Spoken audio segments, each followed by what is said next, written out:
But here's what the scripture says, and I'll leave you with this simple verse. Be an imitator of God. Just try to copy what you think Christ would do. What do you think Christ would really do to people? Read the red letters in Matthew, Mark, Luke, and John. Just read the red letters and see how Christ talked to people. Didn't matter what they were. Lepers, everybody else is unclean, unclean. And Jesus just walk over and touch them. Lay hands on them. Be an imitator of God as you know you are his beloved children. So act like his child. Emulate him and walk in love. I underlined it. And walk in love. Just as Christ loved you and gave himself up for us, an offering, a sacrifice to God as a fragrant. You ever smelled anything about Christ that smells bad? No. He's never hurt you. He's never shamed you. He's never insulted you. He's never mocked you. He's never pouted and turned away because you want to open your heart's door. I know I use this verse every month in a pulpit, but I just love. Behold, I stand at the door and I knock. If anyone hears my voice and opens, I come into him and sup with him. We'll have something to drink together and visit for a while. There's no austere language about hellfire and brimstone. You got to be saved. I knock, and then you just ask, how often does he knock? No, he never stops. He's knocking on your door today, just in case you hadn't opened it. Just listen. That little tug you feel, I need to do better. That's him knocking. That's just what he does. He has never quit. He just keeps doing it. And one day you'll hear it, and you'll say, just come in. And when he does, he'll just come in to enjoy. I will sup with you.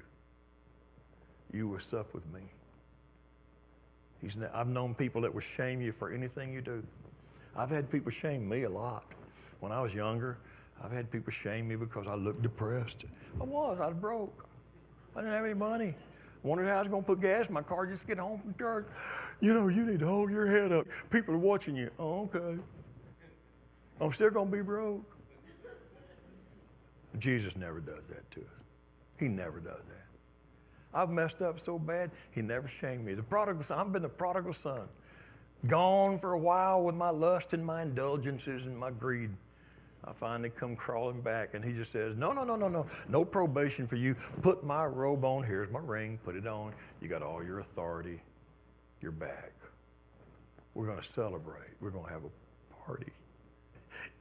No wonder he smells so good. And that's what he wants us to do. I missed something now and then. I just quit with this little reference, but you hear me say now and then, the disciples said, Lord, how often shall we forgive somebody? If somebody offends us 7 times in a day, how often shall we forgive him? And 7 times? And Jesus said, no, 7 times 70, 490 times. Now, you know he didn't mean multiply that. But if you read the right version, you notice in there that we ought to stress this more sometimes. They don't say, how often shall I forgive my brother? 7 times? No, 490 times. They said, how often, if my brother offends me in a day, shall I forgive him? 7 times? And Jesus said, no, 7 times 70. In a day! That doesn't mean in your lifetime you get 490 forgivenesses. Have you ever had to ask God to forgive you 490 times in a day? Well, if you have, don't worry about it, because he's still standing there, ready to forgive, sweet aroma of love. And you're his child. Be an imitator of him.